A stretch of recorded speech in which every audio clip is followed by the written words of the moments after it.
can make fun of them all day long. One of the people that does that is Forest Mommy, and I'm stoked to talk to her. What's happening? Welcome to the show. This is exactly what it's like. So hop in. Those are lovely shoes, by the way. My ears were ringing when you were talking about local stuff and strategies. Because I'm team with you, Pasta. Like all these people always say, like it's this strategy or that strategy. Why isn't everyone out just doing every strategy for them that's best for them? Because if you're doing something that you think is worthwhile, you don't have time to criticize other people's strategies because you're focused so hard. You know, at least that's the message I try to send. But I like Jessica right off the bat. I knew I would. Thank you, Jessica. In fact, I think you need to get some shoes. You don't have enough. So let's somebody get a warehouse thing coupon and send it on over. And what's the DWS, the warehouse, the shoe warehouse? Send that over. Yeah. I haven't bought any in years and years, though. That's the thing. So I think the only time I ever communicated with you was about maybe a year ago. That are your same shoe size and all of a sudden they disappear and you've got a new pair of shoes. Take your shoes off at the door, right? Where you're like, hey, welcome to the house. Look, everybody's got to take their shoes off. You ever seen a magic trick? Here, look, I'm gonna make something disappear. You just pick them up and you put them on yourself and you shut the door and you stare them down. That'd be great. Anyway. Don't go to Steve's house. Note. I got it. If you wear size 11s, size 11 and a half shoes, don't come over. Don't. I'm going to take your shit. How's it going this morning, Jessica? How are you? It's going good. It's going good. Thanks again for inviting me on. And I'm sorry that Sugar Tits feels... We'll have to plan that out. She just wakes up mad. It's all right. It's okay. It's okay. Chooses violence, huh? She does. She often wakes up and chooses violence. Love it. No, I liked your guys' discussion, and everyone. Well, yeah, I mean, jump right in. Yeah. No, and I agree on does the votes. I always laugh because I don't even believe in the political process, and here I'm running for an office now. It's like I'll either prove it works or prove it doesn't work, and I'll get to see it from the inside and give it my own opinion, and because I only need. There's going to be 10,000 voters in my district, or probably about 10,000, 11,000 people will vote. So if we can't see if it's screwed up even at that level. So I'm there's a lot of different things that we're going to find out doing this. And to be perfectly honest, man, Arvada is a pretty fucked up little burg. It is. There's been some wild shit that's gone down there. I used to live there a long time ago, a lifetime ago. I used to hang out at the Arvada, Colorado. Used to hang out at the What the Hell Saloon frequently.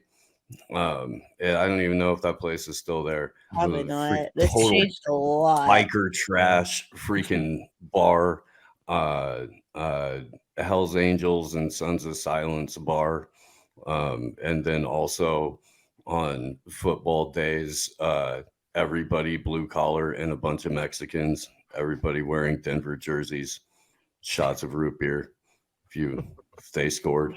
Yeah, it was a wild place, dude. A whole bunch of biker jackets and a whole bunch of Mexicans over there, and a bunch of local rednecks at the bar. It was fun. It was fun. Eclectic.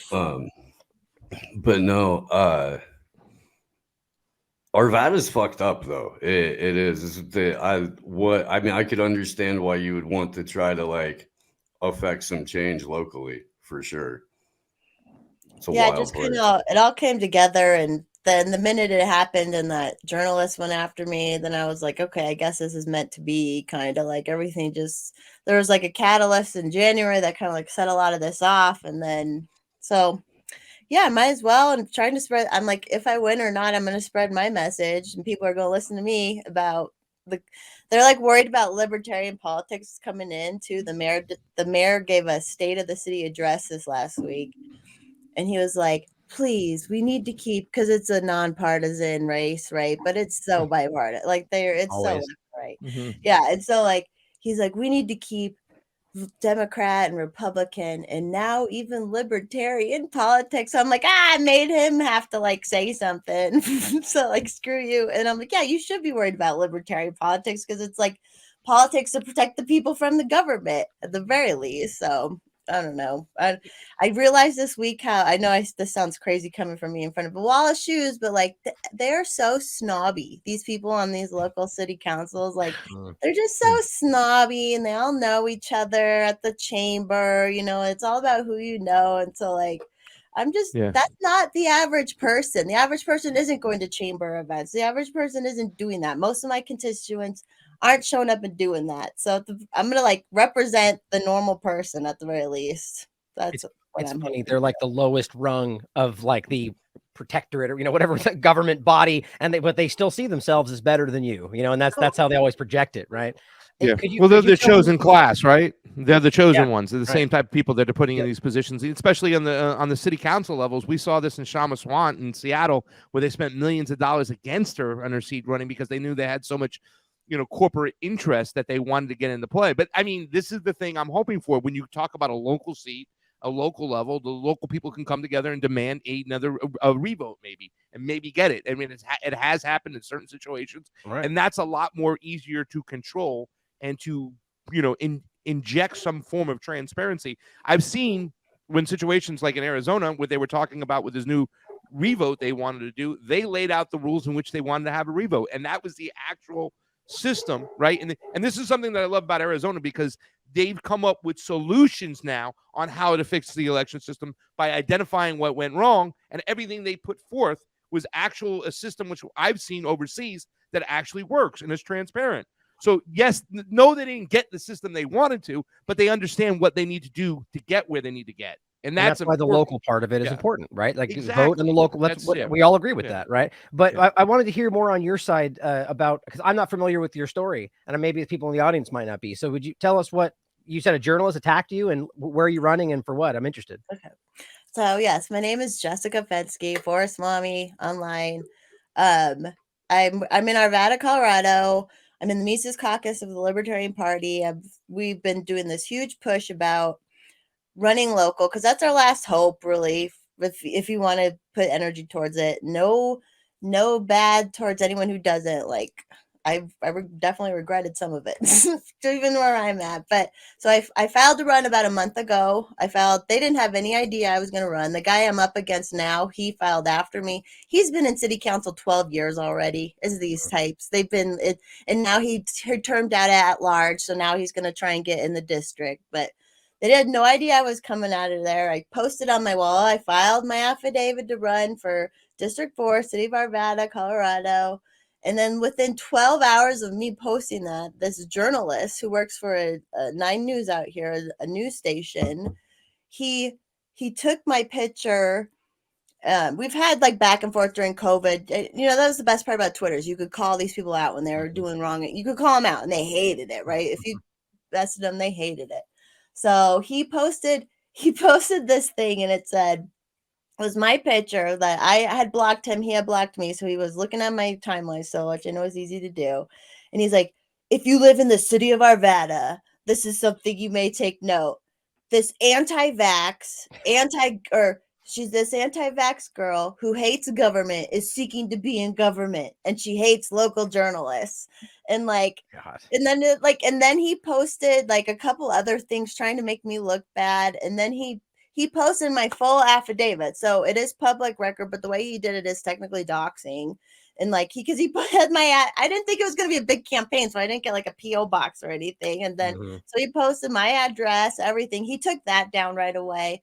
And then the next day he apologized, because what happens is he was his last tweet was like, "This is the public arena." And then as he started getting yelled at, he turned the comments off. Of course. So, yeah. This is the public arena. Yoink, nobody public talk to me. So then because of that, it got shared. Then people share it and quote tweet it like, this idiot. And everyone loved it. They're like, this girl sounds great. Like nice. She hates government and wants to get in government. So that kind of blew it up. I got 10,000. I was at like 20,000. I had just got my Forest Mommy account back on Twitter too. And so that was growing.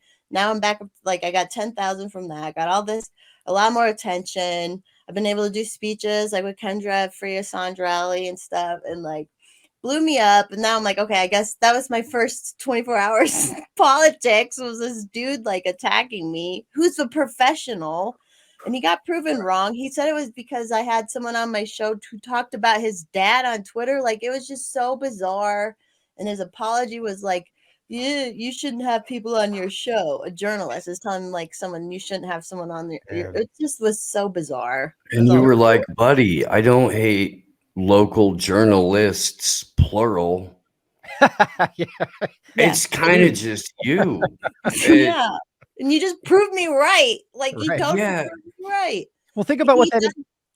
Sorry, think about the implication for his work, right? So he's willing to make this complete subjective argument about what you are and think, and like, how could he possibly know those things? This is the level of corporate journalism. It's all subjective arguments as long as it leans into the allowable conversation. You know, it's just pathetic. So people should go through and look at all of his past work and ask whether he actually knew what he was talking about, you know? Oh, he's been like a 20-year journalist. He's gotten Emmys, and he actually did a good story on a girl out here who's been fighting the government too. So I'm like, what happened to your brain, bro, for you to like do that? And just like from like what man does that to some girl, like just some suburbs girl? I don't know. It's just really predatory and weird. Paid to do it, probably, or initiated, driven to by some kind of source that just, you know, with 3-letter acronym. Well, I'm like, gosh, just that's how outside of the system I am. They really had no control over me at all.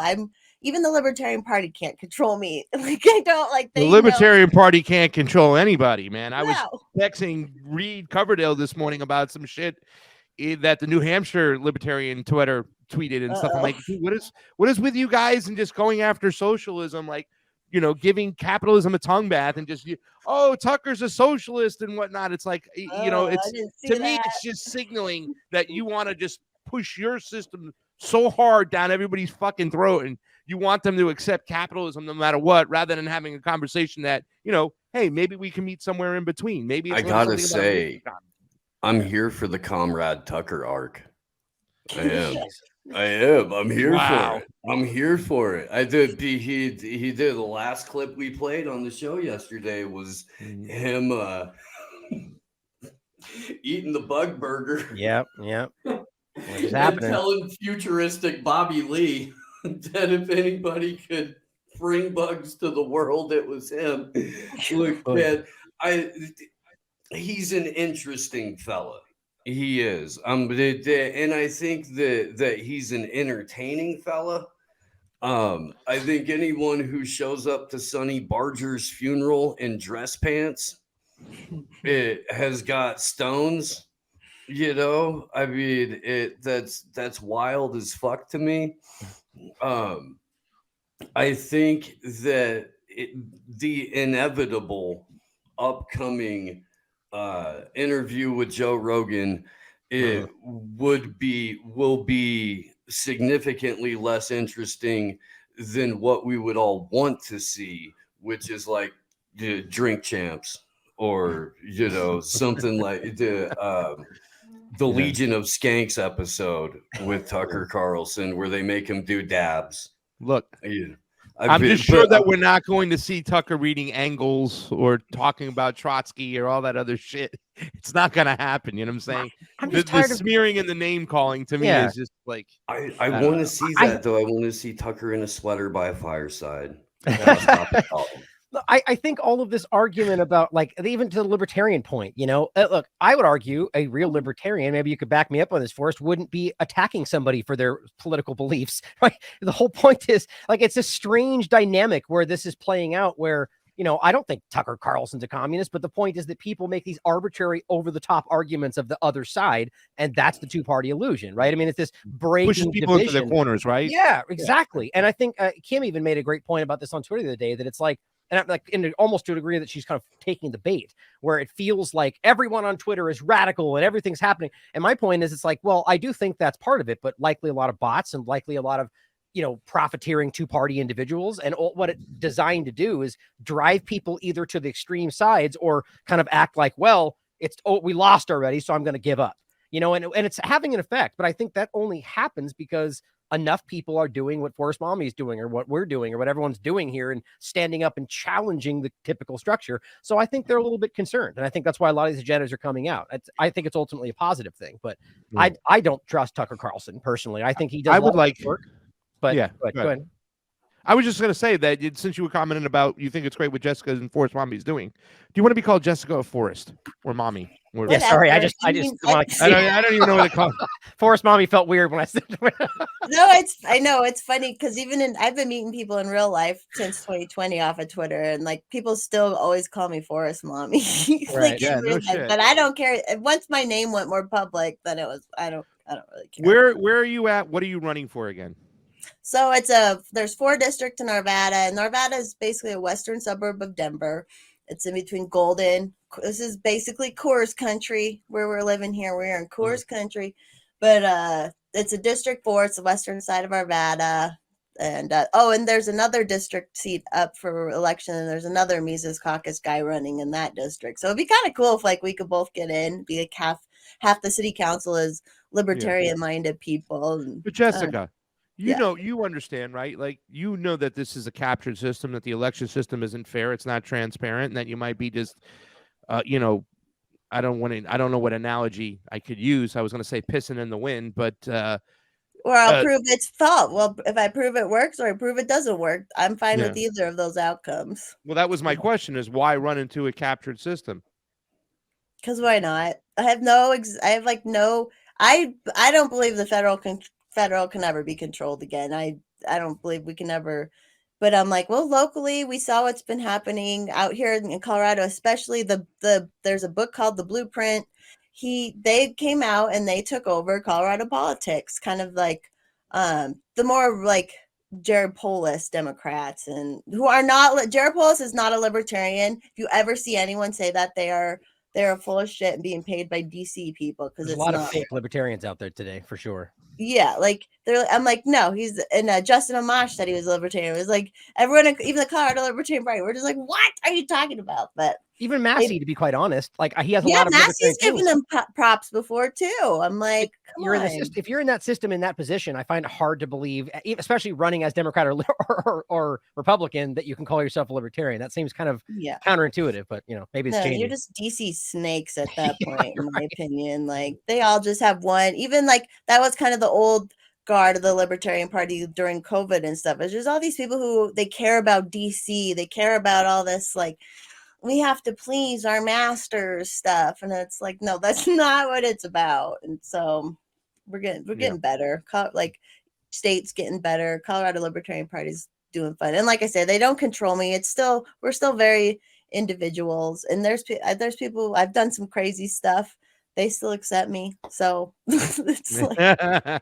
Well, I think it's awesome that you're running, because even if you are playing into a captured system, your voice can still be heard. For some reason, when people run for office, their voice gets elevated, even if they don't even have a fighting chance what's going on. I mean, there was some impact that Derek Brose was able to make on his city council, which they adapted some of his ideas moving forward. So I just think it's an awesome that you are running, and I support you 100% for doing. Thanks. Yeah, the media hates me already. I've already had like 3 hit That's pieces, good.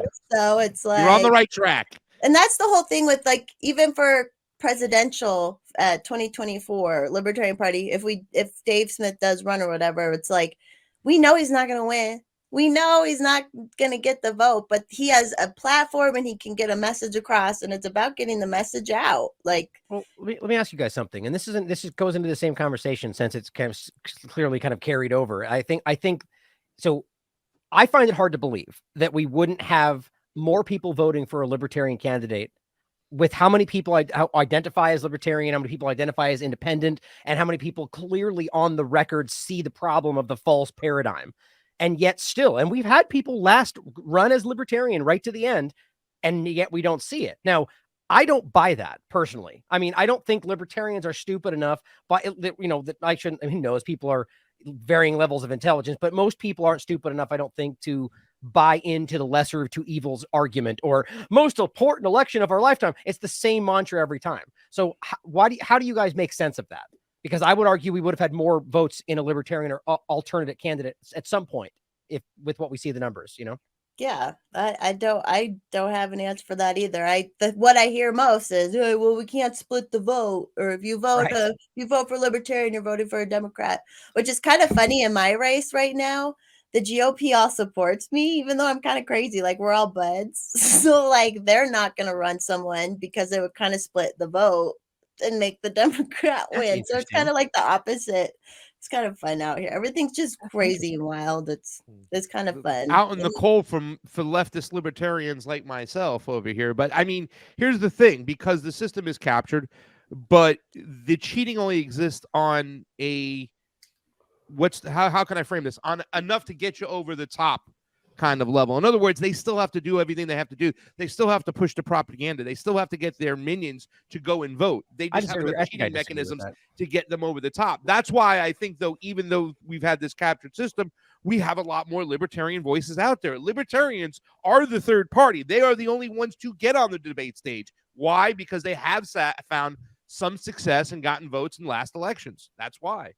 Yeah, but that kind of seemingly still contradicts the point, though. Is, see, if we can have, like, look, if we have the largest voting bloc in this country represent 50%, as far as I last saw, independent, and it's been this way for a while. That doesn't make any sense. The largest voting bloc is people who don't vote. Exactly. And then the next largest voting bloc is people who identify as independent. And then it's somewhere, it's between 27 and 22% on any given year. You'll find an R or a D. Right. Well, and interesting what Jessica said too. It's interesting. It almost seems as if the right kind of sees the Libertarian Party as like adjacent to the right, which is interesting, right? But either way, I still don't think that makes sense. I mean, obviously the viewers and you guys get my point. I think it's indicative of manipulation. It doesn't add up year after year after year that people keep getting the same game, keep falling for it, and keep not voting what they actually believe in. Maybe.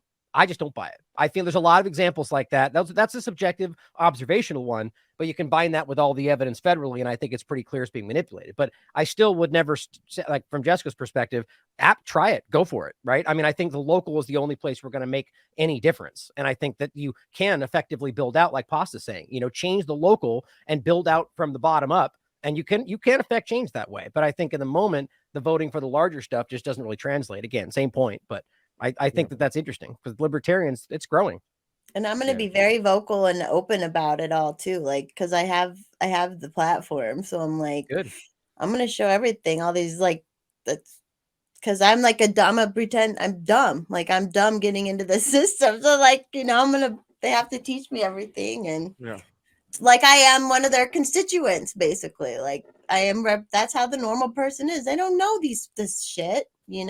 People have such a hard time paying attention to local too. Like at Easter, they like the whole hubbub came up about what happened. And then they're like they did not want to hear anything about local election. Like, it's just too much to even think about, And so it's like, if we could get people to stop paying attention to the well, we need to still pay attention to federal, but it's just so easy because that's what's on the news all the time. That's what everyone talks about is the federal stuff. I think it's by design. But I think it's because they realize the change that we can have the most effect on is at the local level. So they want you to focus all your energy on something. It's been ignored, and I'm guilty of it too. So, well, not only that, but the media ecosystem is such that they've got it down to a handful of companies that all get a couple of different pre-produced scripts, and that's what they're reading. That's what they're told to read. If they have a local story, it's, oh, Bob found a kitten. Or something like that. Or if it's a local story, it's, dude got shot, something like that. That seems more accurate. but outside of that, that's what your local TV media effectively is. And I mean, I know this, especially with Denver, because I've done a bunch of events with Kendra. That's why we're having she texted me like right after the thing. She was like, dude, you have to call Jessica like today. You should do that today. Have you done that yet? Have you done that? And I'm like, I'm not done reading the first text.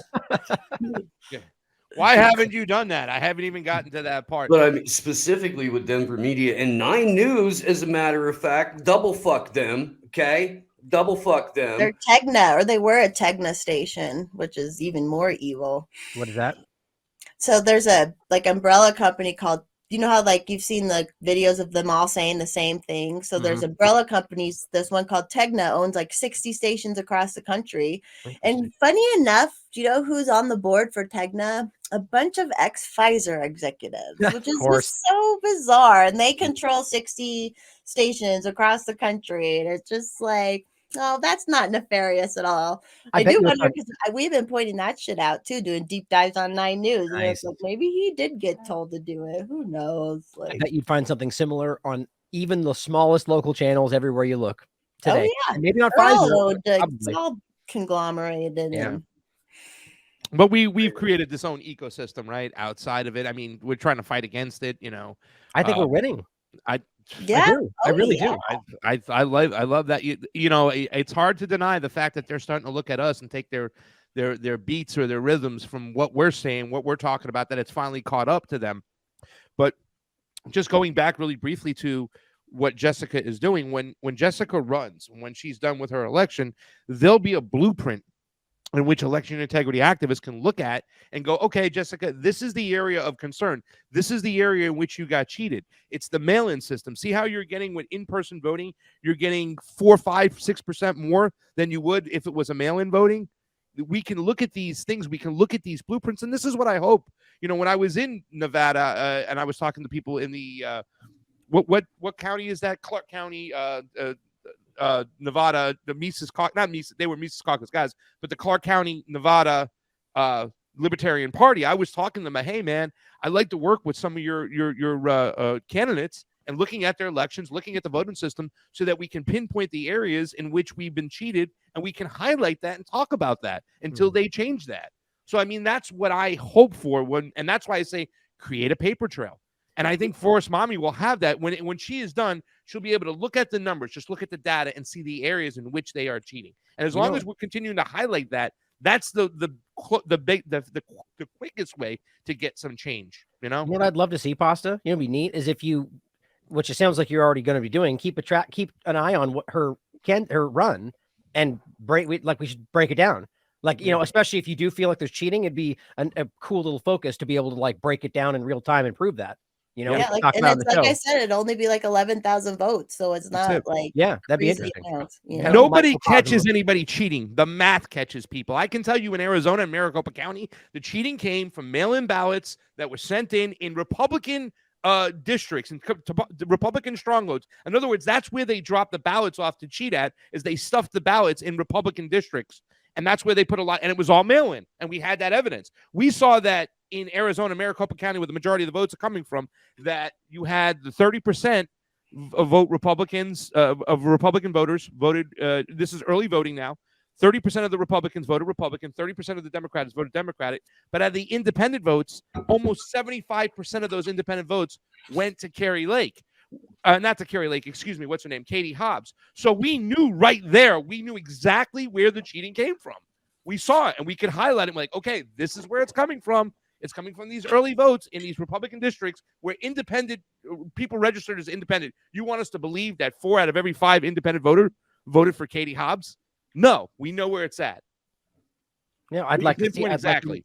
I'd love to see that from her. So, you know, if you got the time, that'd be cool. I mean, because I think I have no doubt that even at these small levels that, you know, whether it's some like coordinated federal response or just the average person in this position who's aware that it happens in the entire political spectrum, so they apply that same thing, you know, I think there will be cheating to some degree to keep people, you know, people like Jessica out of it, because I think that even at this level, there's still insiders, as you're talking about, Jessica. It's the same people that have been there for year after year. You know, they want to hold on to that power. So I'd be interested to see how it plays out. Yeah.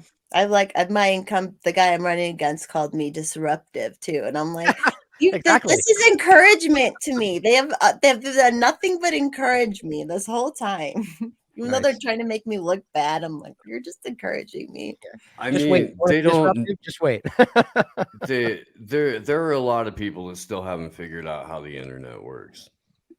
There's a lot of people who still haven't figured out that there's a reduced amount of give a fuck amongst a lot of people, including people that do run for office. Jeremy Kaufman is one of those people. You know what I mean? Like those ads were freaking hysterical. War is They gay.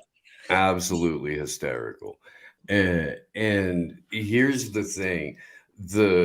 This system, the oligarchy that we live under, and the federal government that is its public relations firm, it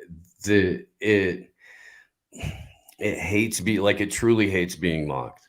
Truly hates being mocked. It truly hates it when people look at it for what it is and talk about it for what it is. And no matter what you think about voting, I do know this: the establishment feeds itself and perpetuates on apathy, period, across the board. And if you are nihilist enough to make a dry joke, then you're nihilist enough to do that at the federal government too, and at these oligarchs too, because I know this, and I would love it if more people understood this. Their power derives from our belief. And this overall is a relatively small number of people who are very, very, very weak of spirit, to the point to where they train up brainwashable young men and now young women in order to go out and do their killing and their violence for them, because they're not capable of it themselves. Not physically, not mentally, not spiritually, incapable. But they've got resources that we've all collectively chosen to believe in too. So there's the rub. Yeah, I agree. I mean, I like your point though about these people are. It's kind of like you look at these stars in Hollywood and they present themselves as so proud and big, and then you find out they're just like petty children when it comes down to the most minor things, that my blue check mark and whatever else we're seeing. Not talk shit about Alyssa Milano today, okay? Bette Midler's the one I've been focusing on because it's more hilarious. But either way, Bette Midler was just like a meltdown, and then she came back on and was like, "Wait, I got it back. But I didn't ask for it. Am I bad?" Like, it was the weirdest thing. And then he took it right back again. Hilarious. And she changed her image to this gigantic check mark. Like, think about the hubris that's needed. Like, you need that check mark. Anyway, I think you're right. I think that's kind of a lot of quick addition to the conversation. Our resident marmot artist has a related addition to the conversation. I would like to introduce everyone to the muskrat. This is what it puts the Neuralink in the skin, or else it gets the musk again. We've got a little bag of brain chips. Yeah, of course, a blue check mark, and a nice upside down cross. Yeah. With a Tesla on fire, which I think is fantastic, because that's pretty much what seems to happen these days. He just seems so part of the circus, though, right? Like, people are still praising this guy because he's trolling all the Democrats and the shit libs and everything. But it's like, but guys, don't you understand where this guy came from? And, he wants to put something in people's brains. You can't trust anyone who wants to do that. Right. Even if it's like for a good reason, you got to be kind of skeptical. What? I'm going to hook you up to the cloud? You guys, the cloud is somebody else's computer. Yeah. You know that, right? It's a fucking server farm in Utah. That's the cloud. The NSA owns it. When he said we'll coup who we want to coup, that's when I'm like, all right, fuck this dude, I'm out. Like, no way. Not playing there. He's made a lot of statements like that about foreign policy, but what I find the most crazy is the simple things that we're seeing right now that people don't engage with, where the whole argument was about Twitter files and all this stuff was going to happen, and the platform was going to be about free speech, and none of that's actually panned out the way it was promised. But so he one of the main things, I think it was the CBC pushed back on the whole government tag and said, no, we're less than 70% government funded, which is a really stupid response. But it's so he responds by changing it to 69% government funded, and I'm just going, okay, that's funny. Like, I thought that was hilarious But we also need to stand back and go, so it's arbitrary then. So you're just individually, as in one person, and probably in your underwear at home going, I'm going to do the, whatever. Like it's not what we were promised, or the blue check, for example, like giving it and taking it. And it's like, so we're all people are, none of it seems like a transparent process. And so you've got a lot of these people that love to see it. Even I enjoy watching him troll these people, but that stops them from realizing that they're being played. Like sort of how the whole, we saw the interesting conversation of like the trans thing explode. And then all of a sudden you got the right-wing people attacking the Second Amendment. And I just don't get why we can't see how easily we get swayed using the political game, the two-party paradigm. It's kind of scary, but I'll leave it there. I got to break off, guys, but it's really nice to meet you, Jessica. I just gave you follow your campaign. Thanks. All right, guys. Ryan. Thanks, man. Thanks. And what's the rest of your day like? I want to get Mark Skidmore's interview. That I've had that, and they keep getting just buried. Mark Skidmore, PhD, was the one that put out the article, or excuse me, the peer-reviewed, highly sound study that discussed the social circles. It was a poll, but the point was that ultimately he used the data to extrapolate out, going, well, if this is what people said, then we could extrapolate that out, assuming it, not knowing it's for sure, that would suggest 288,000 deaths because of the injection. It is the most common process. You do a poll and you can extrapolate it out. People do it all the time. You could find 100 studies doing that in a pro way about the vaccine. They don't care about that, right? But so this was an issue for them. So the editorial team steps in and actually retracts it. And so we want to do this whole focus on how that's actually happening today, where very sound peer-reviewed science, then they just circumvent the peer review process. It's just crazy and not scientific, but I want to get that out. So you can check that out. And it's an important study, and he's doing really important work. Other than that, I think I have a couple articles to get out, but I still want to shout out Robert's great work on the Sudan. I think that's still a focus right now. We use that as part of the conversation on Slow News Day on Sunday. Good. It's such an obvious, excellent article. It was. And one of the only people I see really kind of pointing out the dynamic of both Israel, the UK, the US, and their involvement with this openly torturous, murderous group that not very different from what the US government usually supports overseas, but it's on the record. Like they're murderers, torturers, home raiders. And the only difference is that they are okay to work with as long as they're fighting for US interests. It's the same way as always. Even this and the Sudan, the last point, and then I'll break off. It's important to remember, and this is one point that Robert made that I don't see anywhere else, that the whole normalization deal with Israel. Remember, the point was that the Sudan was on the terrorist watch list, and all they did was nothing you could prove. Nothing has changed. All they did was say, well, if you normalize relations with Israel, well, we'll take you off the list. So all it shows you is that either they were never terrorists and it was all about politics, or they are terrorists and they don't care about that, and it's all about Israel's normalization. Either way, these people are terrible. The people that our governmental body, if they're supporting the worst people around the world today, Nazis in Ukraine and on and on and on. Yeah. So I hope people will look into Biden administration, same as Trump administration. Exactly. They did the same thing with Morocco, right? Oh, dude, you normalize it, you recognize Israel, and everything's cool with us. Same thing with fucking Trump that it was in Biden's over here in Sudan. Exactly. Great point to make too. It's a two-party illusion. Go ahead, I was asking because I was going to let you know that if you felt like it, I can throw you a link later, and if you wanted to drop in on Blunt Force, you're welcome to. Oh, is it tonight? Yeah, it's every Tuesday. That's the thing. Okay. I think it's Friday. Yeah, send me a link. I don't know if I can make it tonight. Scott's show's Friday. What's that? Scott's show's Friday. The injected thing. Yes, right. Yeah. Okay. And I deliberately didn't want to run over that because I like that show. That's fun. It is. I still got to get on there too. I keep wanting to surprise fake call like they used to get on Loveline and be like, I've got a sexual problem, and be like, and that's what it is. It's like a sex or like a relationship show for uninjected people or non.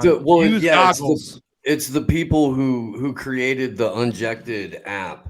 The co-host was Scott, and then my buddy Zach from the Unfit Statesman, who's just a hilarious douchebag. Yes, I love that guy.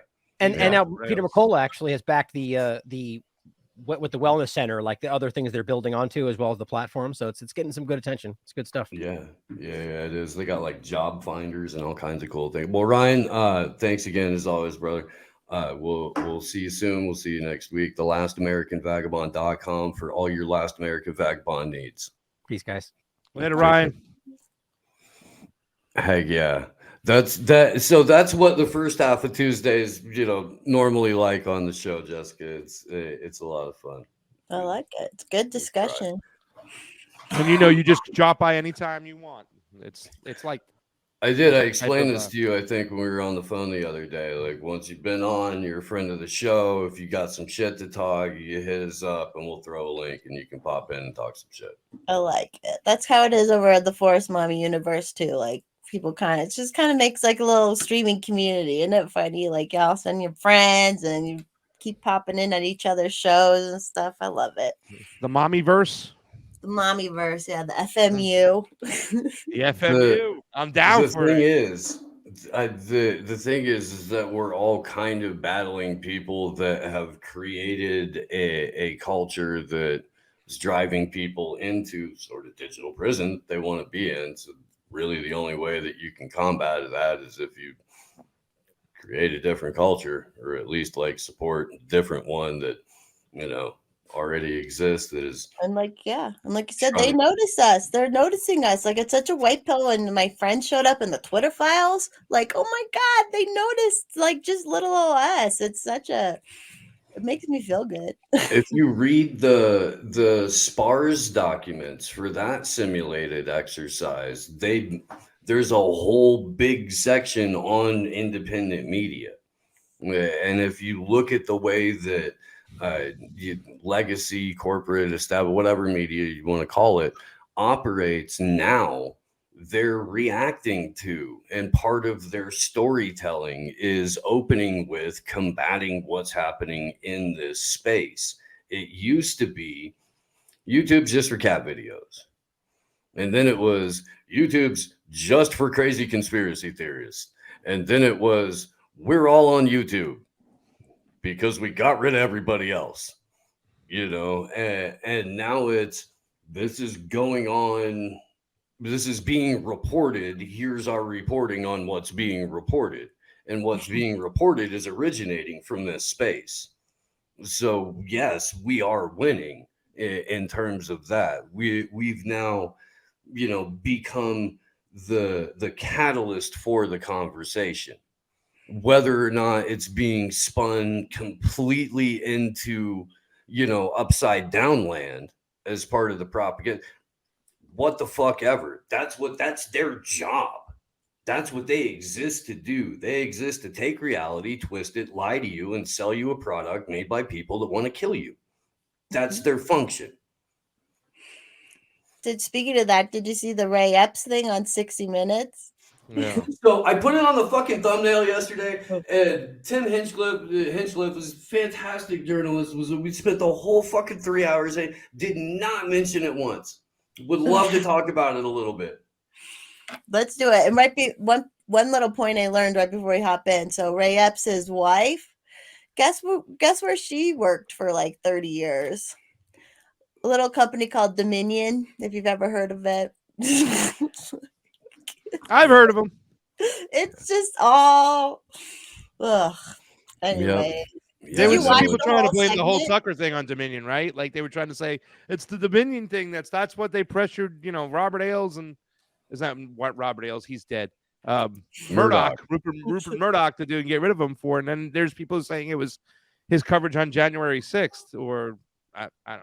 I just think that Pfizer finally said enough is enough and said, get rid of this fucking asshole. Yeah, they own fucking every media, everything. Fox too. Like, Big Pharma is a pretty big donor to these. It's basically, that's all that the media is. The corporate media is basically just advertising for Big Pharma. Like, that's what it is.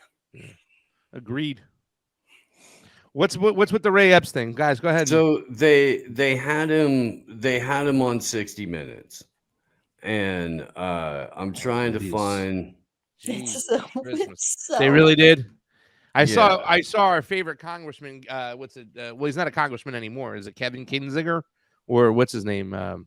Jesus Christ, it's not Kevin Kinzinger. The Adam Kinzinger. Yes.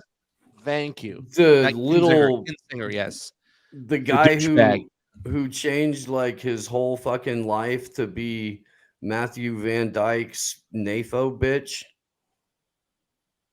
That's that him. guy. He's just the one who slept with the spy, supposedly, right? That was Swalwell. That's Swalwell. Oh, that's Swalwell. Yeah. Swalwell was track of them all. You're getting your novellas mixed up over here, okay? Ping, right? What's her name? Fang. Fang. God damn. That's just, come on now. Get your no matter how you look at it, that's just rough. It was Fang. Okay, she was good looking though, so I mean, I don't fault Eric Swalwell. Sorry. Anyway, the Ray Epps thing is silly. Okay, so as we know, and anyone who followed Slow News Day and anything that happened and anything I've been on since we were at January 6th at the Capitol, Pasta got their footage stolen and all that kind of neat shit happened. The Revolver did a bunch of groundbreaking work. Revolver Online magazine, a bunch of great work on Ray Epps. Thorough deep dives. We spent a lot of time on that stuff, and it's really, really hard to look at everything that's happened, especially with the release of a lot of the extra footage. Ford Fisher put his entire archive, made his entire archive available.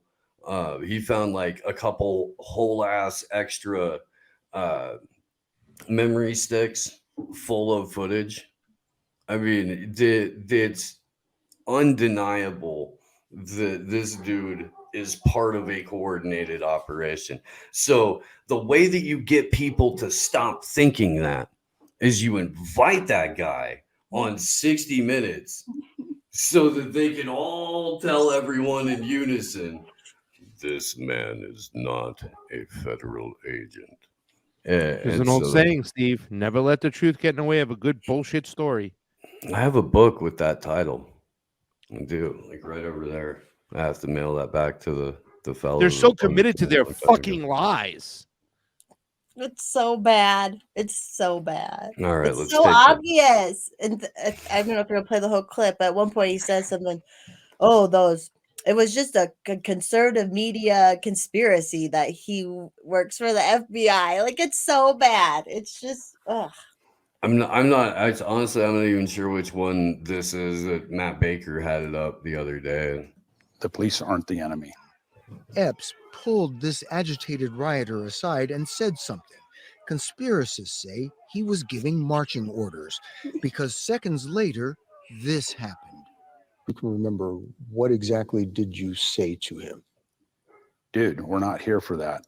The police aren't the enemy. Something like that.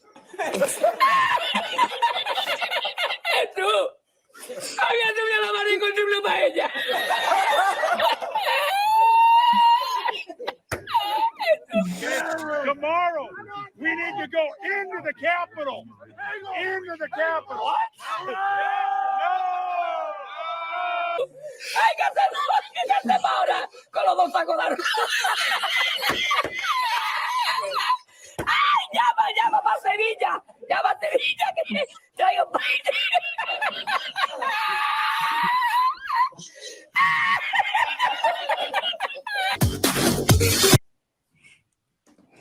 Thanks, Matt. I appreciate it. That was great, Matt. And that was so true because the clip of them showing him, I said something of that magnitude. Dude, we have you on film going, we need to go into the Capitol, and then people are chanting Fed. And you want us to believe that you whispered into this guy's ear, hey, man, calm down. The cops are not the enemy. And then seconds later, he goes, blistering into the fucking thing, knocking down the gates or whatever. I mean, it's such fucking bullshit. This is the non-cut. Well, I mean, 2.5 minutes, but I don't know if you guys wanted to take a look at it. It's the actual CBS clip, not Matt's. I don't know. I mean, we all kind of there, or at least there was a lot of speculation that bore out to be accurate, largely, that Ray Epps was going to come out. He was going to give the feds and the cops a blowjob. He was going to try to throw Trump under the bus, and that, they were going to make a bunch of really bad excuses as to why he's totally not a Fed. And I think just about everybody got what they wanted out of that. But I mean, what now? Like, that dude's gotta just vanish into obscurity. They can't ever bring him back. They've got to Damar Hamlin him. They do. They'd be like, okay, well, you're cleared to play. Now go coach somewhere where no one's ever going to find you again. There's another part of the interview where they go, oh, after everyone, funny enough, the people who started chanting Fed, and they like pointed to the guy who was standing next, who started the Fed chant, and they're like, but he is up on January 6th charges because he actually did go into the Capitol. Like, they're just, it's so gross what they do. It is just, it's so gross. And it's sad because someone's buying it. They wouldn't do it if it wasn't, I don't know. There's merit to that. I'm just upset that we tried to live stream for so long that we weren't getting on. It was dropping the signal. I wish we'd have just earlier went to filming to document the whole situation. And I told Steve too this as well, is that within my phone, like, there's like a month's worth of videos gone, and that happens to be from January to February. Like, I don't know where it is. It's just not in my phone anymore. It's like gone. So I don't know if somebody came in and removed it from the other opposite end, but it's gone.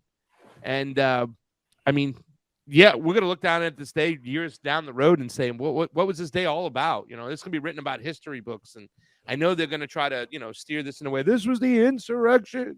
This is when they tried to take over the government. And it's like, no, they didn't. It's a bunch of Second Amendment fucking peeps without any weapons whatsoever that are going to try to take over the government. I mean, just how does that sound? The cops prom walked a guy in a buffalo helmet, and Baked Alaska took a leak in the congressional bathroom. It was chaos. I mean, like, that's the story you're selling? They shot a bitch. And then they immediately cremated her body and didn't release it to the family. But if you question that, you're a far right conspiracy person. That's all there is to it. Misogynist, Nazis, assholes, The racist. more like they try to shut people down, whatever, like, they don't get that they make us push back even more, and they make more of us loud, and they make us inspire more people to be loud and stuff. Like, I don't know. So okay, so there's been a really long running, very, very I guess originally decently constructed, lately falling off the rails kind of project, to where after they dragged out a bunch of the civil rights and political heroes and murdered them on live television in front of everyone, the only people who could be elevated to some sort of like hero status were incredibly horrible, easily compromised or easily dismissed in terms of being a kook, and then just largely part of a pre-captured system. And because of the internet, because we've been able to, one, do something that they didn't think that we were going to do, which is take bullshit conversations that we have online and then bring it into 3 dimensions and turn it into action in myriad different ways. I don't think that was necessarily gamed into it. I also don't think the amount of people who have come around to the point to where they realize that talking shit is important, I don't think that was factored in too. I think we're at a point now where your average narcissist with the show that's only there to promote what they're doing and talk about shit in a framework that would only like the best of their limited scope of understanding and how they view the world. And for some reason it elevates with, midwit 14-year-olds or something like that. They've got a Twitch streaming $1 million a month career. Like, outside of that, there's a whole there's a whole interwebs full of people who are having meaningful conversations about ways to solve the problems that the state has created, that a captured global corporate oligarchy has created. And that's something that is, I think, out of bounds, out of their ability to combat, because you can't unring that bell. You really can't. You got too many. They like strengthened the community, the people who question it. So the last 3 years have like been the best years of my life as far as like getting information, like it's and building a community I really feel I can rely on, and all that aren't people who are going to disown me because I don't want to take a certain medical procedure. So, like it made such a tighter, stronger community, and people have found each other way more than they would have. They wanted to push us all online to watch us, right? But like it got out of their control. Sorry. Well, and as much as they're I'm not sure how loud my dog is snoring on mic, but that's my dog snoring in the background. As much as they tried to push us into the most obscure corners of the internet, like those are succeeding in a way that I don't think was necessarily gamed in. People, this is something that we advocated years ago, but people are going back to like show downloads, RSS feed kind of stuff for information. There's people who have figured out that there's pockets of online community that are themselves information aggregate hubs. And so those are being taken advantage of in a way that they haven't been for a very long time. There's a lot of different methods that I think people can go about in order to establish community, share information, strengthen it. And I'm really stoked that it seems like we've at least got a little bit of time to get our shit together. Yeah. I think so. And there's a lot, like you said, there's just a lot of different ways. That's like the whole strategy thing where people are like, well, don't vote or this or that. And it's like, why doesn't everybody just do a little whatever's good for them? Like I wish I could be more agorist. I do as much as I can, but there's people who are like, that's the only way. And I'm like, I don't think there's only one. You can only like say there's only one way. Like maybe in your life, that's the best way, but like everybody has to do what's best for them in whatever way they can. It's like I said, I don't even believe in the political process. I'm doing it, but it's like, why not? Because I have the energy. I did not want to run. The whole like week before, our campaigns manager was like, it looks like you probably could win. You'll be the first to sign up, which is a good place to be, and blah, blah, blah. And I was like, oh, I don't want to do it. I don't want to do it. And then I was like, I have no excuse. I don't have children of my own. I don't have to work full time and stuff. So it's like, I have the energy and the lifestyle where I should be doing it. And I'm like, so that's where I'm at now. I regretted it ever since, but it's just can only go forward. And everything's so silly. And I am going to do silly stuff. I won't be like totally Jeremy Kaufman, but I'm definitely going to troll and, get the message out. So, let's shift gears entirely for a minute and kick around the actress that is Sandy Cortez, because I haven't seen. This is wild. This is totally wild. We played the clip yesterday of her on Jen Psaki's show, being like, we need to get rid of the old tuk-tuk. And then immediately after that, you did get rid of the old tuk-tuk. And so this is her gloat video. And I just like, if this amount of petty, fraudulent bitches in your life, you need to re-examine the people you associate with. That's all I'm gonna. Then we'll see what happens.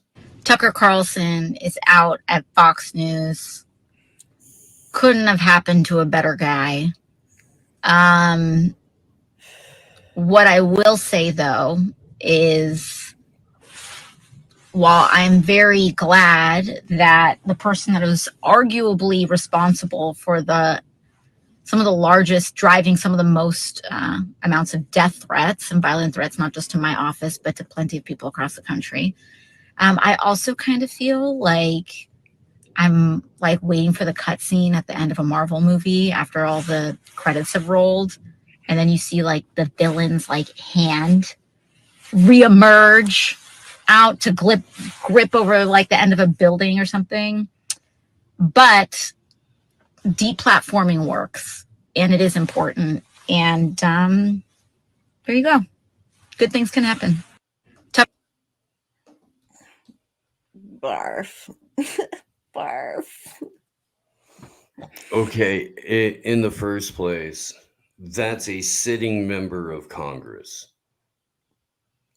That alone should be horrifying, that someone in that position is that glib about someone being deplatformed. That's fucked up. That's fucked up. Second, if you're so fucking limited in your thinking that you can only relate to the world through a Marvel movie, you have no position being in any decision-making body whatsoever. Ugh, and it's so gross. It's just like, okay, first of all, does she want to be deplatformed then? That means she's saying it's okay if it happens to her, right? So, we all know that would not be the case. She would be a victim if she was ever silent. She's a victim. And just the whole, like, it's so gross. And it's signaling the most shallow people. These are like the most shallow NPC people too, are so like fawn over that attitude, just like, oh my god. And like, you get death threats because you're a shitty person and you work in the government. Like, that's kind of what happens. It's not his fault. I'm sorry. Like, I mean, you did kind of know that there was going to be adversarial media before you got into the game. You did. You were at the International Affairs School, where it's a nice little CIA grooming factory. They gave you cushy little jobs and internship for Kennedy. You got to learn the ins and outs of the game that way. They gave you some startup company to fuck up. And then poof, you're a quasi-communist. You're a progressive hope, or whatever the fuck they marketed you to be, where they got a bunch of gullible fucking people to give you their time, money, and resources because you figured out in a focus group what these people wanted to hear, and you said it to them, and they went, okay. So groomed. They're just actors and they're totally groomed. That's another thing where I'm happy. I'm like, the only thing that's groomed me has been my like hatred for the government. So like, they're just great. Yeah, they're all fake. She's so fake. It's just, and her saying deplatforming works is basically a death threat. It's silencing someone. How is that? That's literally like, I want to make them sleep with the fishes. Like, it's kind of a similar type of statement, you know? Yeah, well, look, we don't necessarily have to kill you, but we will damn sure take away your voice and your livelihood. Yeah. And if, there's this push to make everything exist on a screen or on your phone via Elon's X app, the Everything app, the one app to rule them all, like he told everybody he was going to do. I would like to buy Twitter because I want to reverse engineer the Chinese Communist Party's WeChat and sell it to the American public. Cool. And everyone went, are you going to be able to make the shitlibs mad for like a couple of days? And he went, well, yes, I will absolutely do that. And they said, okay, we'll give you everything. But digressing here a little bit. Seriously, the pushing people into this little digital box and then telling them that your livelihood can only be generated from it. And then yanking that rug out from under them and bragging about it while being a Congress critter is fascist. Yeah, that's what that is. Yeah. That bitch is What else did I miss? That bitch is crazy. Well, we played the little clip of Sandy bragging about being deplatformed. Yeah, deplatforming works, she said, right? It's effective. Mm-hmm. You know? Talk about being a little fascist. Right? Deplatforming, safe and effective. It's kind of weird that when she wrote a letter saying telling her followers to snitch on people, the next 2 days later, like all of us, there was a bunch of us who just got demonetized right off the jump. Boom. Like literally a day after she put that letter out there. We were spanked, slapped, and demonetized. Mass demonetization day on YouTube. Yeah. Oh, yeah. Oh, yeah. Even my small little voice when I was getting banned off of Twitter, it's like it really feels like it silences you, you know, like it really. And then I got a couple strikes on YouTube, so I wasn't, figured it out now. But it's like they really know what they're doing. Like they are so brilliant, really. It's like amazing, but terrible, all in the same. Just like we were talking about how she was groomed up. They knew they needed someone who looked just like AOC to have that attitude, they knew exactly. Everything is so focus group picked and perfect, and it's a great production. I mean, it's a shitty production, but they really are controlling the populace with it, and it's amazing. Listen, Sandy, you're giving a speech in your home district today. We're going to need you to lean into that Rosie Perez a little bit more, okay? Listen. Well, what is it, though? Is it the fact that they make people who are not important seem important? Is that what it is? It's like, I mean, what is the mechanism in which they get people to go along? It's like, oh, you're outcasted. No one speaks to you, whatever. But we're going to make you important just for your thoughts and whose team you're on. I mean, is that what it's about? I mean, and the buzzwords and the feeling of being condescending, is very controllable in a person, right? And so everyone's guilty of this on all sides, but just leads getting the buzzwords and just the emotion behind whatever buzzword, buzz topic, whatever. They know how to get people behind that, and you don't have to think anymore on it. You just need that word and that emotion. You don't need the actual logic or anything beyond that. You need to get online, right? That's it. You just jump in, and I hear you. And like I said, it was funny because Steve started off this morning with a speech about Biden. We were joking around, why are you going to run again? And he was explaining why Biden was going to run again. I was like, that's great, but can you throw in the words equity and inclusivity and do it again for me? And then he was able to do it and throw those words in there. But you say those buzzwords and they're there. There's a group, a delegation of people going to Cuba, right? And man, I just see the picture and it's like everybody wants to play dress up revolution, right? Like they want to hold their fist up, have their Che Guevara shirt on, and not even understanding what these people really, really went through during their revolution when they were there. And this is now the whole group that's going to be speaking for the rights of Cuba. You know what I'm saying? There's no real voices. It's either feast or famine. It's a bunch of people who hate Cuba, hate the government, want to see them fail, or a bunch of, I don't know what to call them anymore, but Twitter commies. Thank you. That was very polite compared to what I was thinking, so I do appreciate that. Trust fund kids with a copy of I don't know, let's say wearing their mask and putting their fist up like this, Steve. Friero. Yeah. Jesus Christ, dude. And you could be in Cuba maybe fucking 10 minutes, 20 minutes and get a sense of what's going on. Like, all right, this is not what I thought over here. There's a little bit nuance to what's going on over here. And nobody's really reporting on it, talking about it, anything like that. They just, their version or their dream scenario of what Twitter communism should be, and yeah, which is their parents working and them going, oh, if I have to work, it's slave labor, but if my parents have to work to support me, that's fine. That's like the one little logical line. I'm like, can't you guys just get over that little line? Well, in all fairness, though, Forest Mommy, the jobs nowadays that are offered for anybody are so much more shittier and low paying than they were back when our parents had jobs too as well.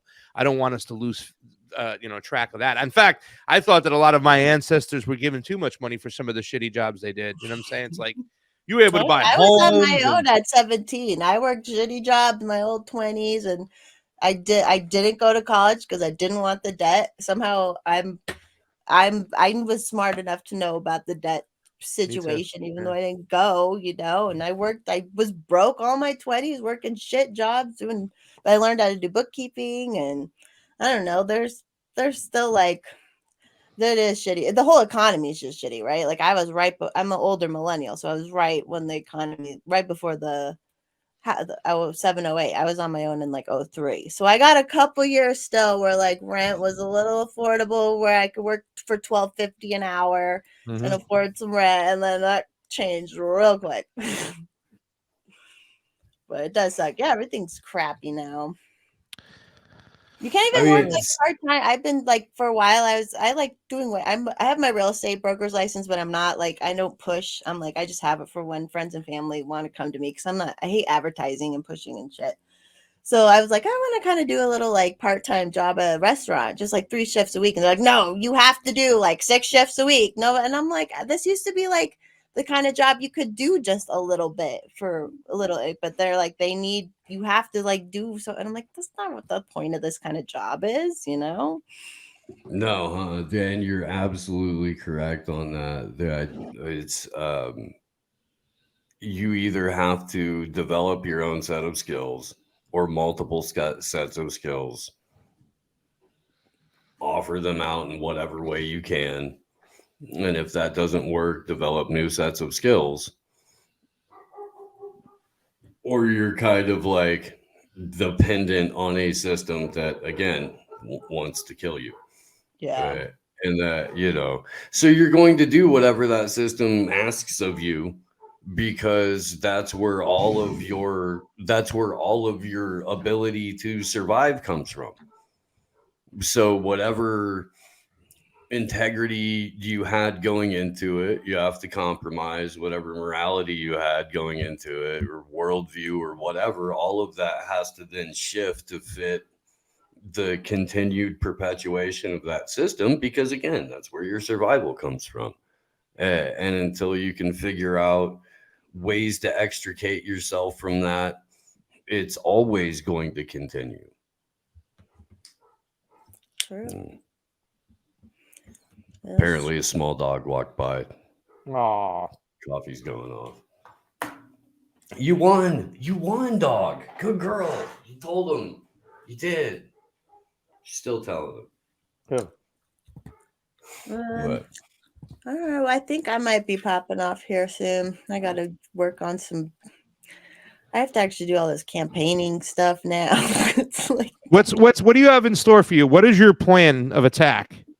First of all, what's your number one issue? We haven't even asked that. Like, I know. Well, it's annoying. Like, the gross politician talk. Like, it is. I feel gross. Yeah, but when I hear like Derek Bros talk about what he wants to do, it's like not the normal politician talk. It's representing a group of people who don't have a voice in politics. You know what I'm saying? So my main, there's a couple little local issues I want to work on. Like, they tried to force everyone to have to pay this trash tax. There's a big parkway issue going in with tax dollars are being spent on this toll road, but there's all those sort of things. But my thing is, so my plan of attack is I'm going to door knock every door this summer that I can and do a ton of events for people to come to me. So like, I even put that in my website where I'm like, I need to talk to everyone still to get find out what the major issues are that people, because I want the guy I'm running against ain't going to talk to these people. So I'm like going to go door to door, talk to as many people as I can. I have volunteers too, and I'm going to make like a kind of a survey too, just to ask them what their issues are. So my kickoff fundraiser is this Saturday. So but I'm just going to do a lot of meetups and there's a lot of really great businesses around here, support them, get stuff out to them. And yeah, I don't know. And there's just it's just going to be kind of a choose as I go adventure. But I mean, there's people helping who know what they're doing. Obviously, like my friend wrote a campaign plan. Like we have all that kind of stuff. But so this is a city council seat, right? Yes. Yeah. How many people on your city council? So there's four, and then there's 2 at large. So there's 4 districts, 2 at large, and then the mayor. So 7 people total. 7 people who make decisions and stuff. Yes. Okay. Yeah. Interesting. They're all like, I was like, I kind of like, they're all white, of course, right? So I'm like, well, I'm not bringing any diversity, but they all like, a lot of them are a lot of salt and pepper great old men. So I'm like, I'm a little different than that, at least. You could bring mental diversity. Don't worry about it. You got it up here. That's where you're diverse. Oh yeah, they're already like I said. Oh, you brought up the DEI stuff because they, of course, all the government workers have to go through DEI programs, blah, blah, blah. So on my local newspaper interview, when they actually reached out to me, it wasn't just a hit piece, though she tried to make me look dumb. But I said, no, something about taxpayer dollars do not need to go towards DEI trainings. I'm sorry. That's like, there's a lot of things tax gets wasted on. And I just kind of mentioned that. And she's like, I said, like I said, consulting fees. And she's like, do you mean DEI sessions and stuff? And I was like, yeah, actually I do. Those should be voluntary and paid for by the people who want to go do it. And then the guy I'm running against at the end of the article, he's like, we need to keep doing our DEI because it helps inclusion. And I'm like, they admit that they're bad at like being like, it's the whole concept around that is because there was a pledge. There's also a pledge the city put out that I refused to sign. I refused to sign it because it was just stupid DEI stuff. And they made a big deal about that. That was like a purity test, right? They were like, she didn't sign the pledge. Yeah. She's against inclusivity and equity. Yeah. She's against those things. So I'm like, I don't have to sign anything or like go to be inclusive or whatever. Like, this is just who I am as a person. I'm like, I don't need to sign something to say I'm a good person. I'm just going to be a good person. Like, deal with it. Well, no, because if you don't sign the thing, how is everybody going to know? Yeah. If you don't put on the button, how is everyone going to know? It's the ribbon. It's to put the ribbon on. Like, it's totally. On. And I asked the city, I said, so what happens if I catch somebody who signed the thing, not living up to one of the things? And they're just like, well, nothing. Yeah. So, but they're wearing the ribbon. So everyone knows. So everyone knows. Is there any major corporations that are in your area which sucking up a lot of money? There's not like a lot, but there's a lot of great businesses that sound like are going to support me. There's a few corporations, but there's more like local business. That's another issue too. I want to make things easier for businesses no matter what. Like local businesses, yeah. Remove the red tape. You're a libertarian, right? Get rid of that red and if tape. There's anything I can do to help make independent contractors' lives, my scope isn't huge, obviously, but like I will do that'll always be on my mind. And I'm doing police reform. I'm sure you heard about Johnny Hurley and everything. That's Arvada. And like we've had to pay out all these tax things or settlements because of other bad officers and stuff. And I'm like, just from a fiscal thing, like that's how I'm going to get the right kind of to get with me. Like, listen, we just got to, it's not that I'm like anti-cop, blah, blah, blah. It's that fiscally we cannot be doing this. Oh, sorry. But for us, Mommy, that's where you want to also get some people on the left, right? Like, because I speak to a couple of libertarians in the Mises Caucus, some guys in Tennessee that talk about, prison reform and criminal justice reform and libertarians about criminal justice reform. Libertarians hate the cops more than the left. So it's like that's an area I always found the bridge. And you find people who are like, and I'm saying that you can speak to, and if you can just get them isolated from their team and say, hey, listen, this is what I want to do for criminal justice reform and present that libertarian point of view, I think a lot of people on the left will swallow it and take that. Yeah, they really do. Yeah. No, it's true. It is interesting, though, like the whole Johnny Hurley thing. Like, even the girl in the article didn't want to put his name. They still don't want to push the good guy with the gun narrative. Like, they never, ever want to, like, give into that at all. And the mayor didn't bring it. It's interesting to me. But you can't leave until you give us your dementia recall playlist, Steve. We can't let this tradition down. People are asking for it. There's a game that we play on the show. Okay. For first-time guests, And there have been a number of studies that have come out that have shown that music helps dementia patients with memory recall. A particular piece of music will be able to draw them back into a moment in their past where more cognitive ability exists. It's just one of the weird ways that the mind works. So let's say, God forbid, you suddenly find yourself with the case of the Joe Bidens, right? And you're in the home. Off the top of your head, you don't have to put too much thought into it. Doesn't have to be, whatever. Song to whatever, first couple of pieces of music that pop into your head that you think could snap you out of the Bidens and bring you back into some cognitive ability. Probably be Mr. Blue Sky, Yellow. Okay. That's true. I used to work in memory care. That's This is true. I would put on old like big band hits, and they would there'd be ones who were in vegetative states, and the music would totally bring them out of it, and they'd be able to sing and stuff. It's beautiful. It really is crazy how that works.